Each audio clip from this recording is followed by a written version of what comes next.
I want to start with something a little bit specific because it caught me completely off guard when I started reading it for the first time, and how kind of overwhelming this experience of being in Macunaíma's world is. There seems to be, at least for me, a concern with speed over the course of the book, and that is quite torrential. And I was wondering how did you feel about handling that?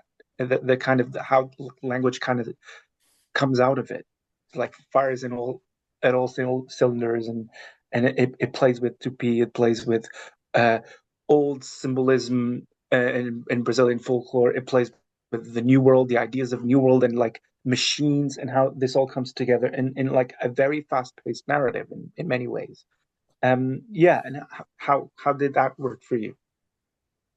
I realized, yeah, I was coughing, so I muted myself. I think for me, I mean, the pace of the narrative, it's overwhelming. The pace is not overwhelming when you're translating it. I think, when you're trying to read it, I Yeah, have to practice, exactly. it's like we're, it's funny, we're talking about audiobook. I'm thinking, and Jonah had actually read a version of a passage in chapter 5 where he read it very slowly.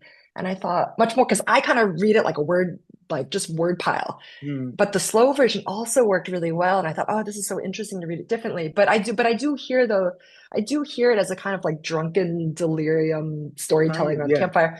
But I think when you're translating, that part is not overwhelming because you can take your time.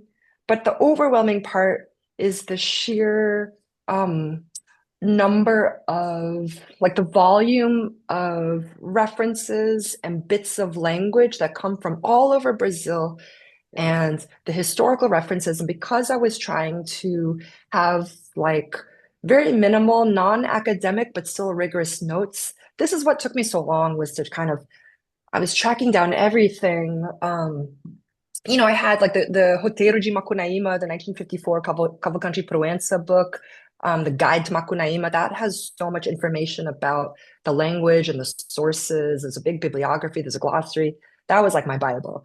I used that. I used there's a lot of scholarship in Brazil about Macunaíma, so that helped me a lot. But I think it was overwhelming to just like kind of dive into these vast archives of language and that in Portuguese, meaning Brazilian Portuguese or Brazilian Tupi, other indigenous languages, Kimbundu, Yoruba, and then try to figure out um, kind of equivalences in English. And I would go to the Dictionary of Regional American English, looking up like, words for mosquitoes, like Mm. skeeters, marangoons, and like all these things like words I hadn't heard of. I was reading folklore compendiums in English to kind of like there's a scene where this magic gourd gets smashed, and Oh I yeah. stole this phrase, broke all to smash from this old, like American folklore collection because I just thought it was a really just a cool phrase, broke all to smash. Sorry, interpreter, whoever's trying to trying to trying to translate this into Portuguese.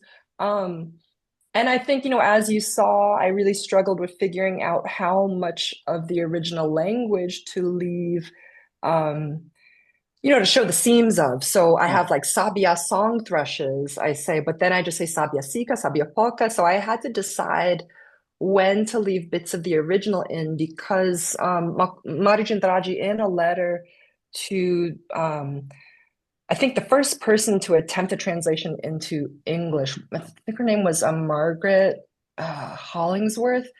She never finished it, unless some of her, some relative is going to find her manuscript one day. But he wrote to her and he said, I want you to kind of Americanize a lot of the Brazilianisms, but for the Tupi, for the lists, for the indigenous words, I want you to leave the music of the Tupi because even spoken in the English way, um, they'll retain their music. And that was very important for Mm. me. That was an instinct that I had from the start. But when I read that letter, I thought, okay, this confirms for me, like a lot of them, they're just list poems. Yeah. You feel the rhythm in your body.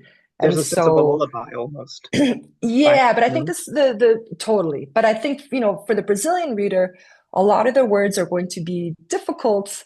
It's even hard to read this book like Sarapantá or, these Mm. different, Amazonian flora and fauna. Not all Brazilians know these words, but they're a lot more familiar, and there's so much to be assimilated into Brazilian Portuguese that it's not as difficult as mixing it in with English. So then I would do things like jacaré, even though that's a word from Tupi, I made it alligator because everybody knows jacaré, Yeah. in Brazil. So it's like things that were very common. So anyway, that was I think that was a lot of the big challenge of the book was figuring out the balance of where to make readers feel like this is a foreign text and where to make readers feel like this is a very familiar text, which I think it works in a similar way in the original.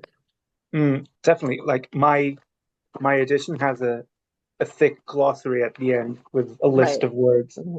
that Hmm. I would not know where to begin, So yeah, thanks.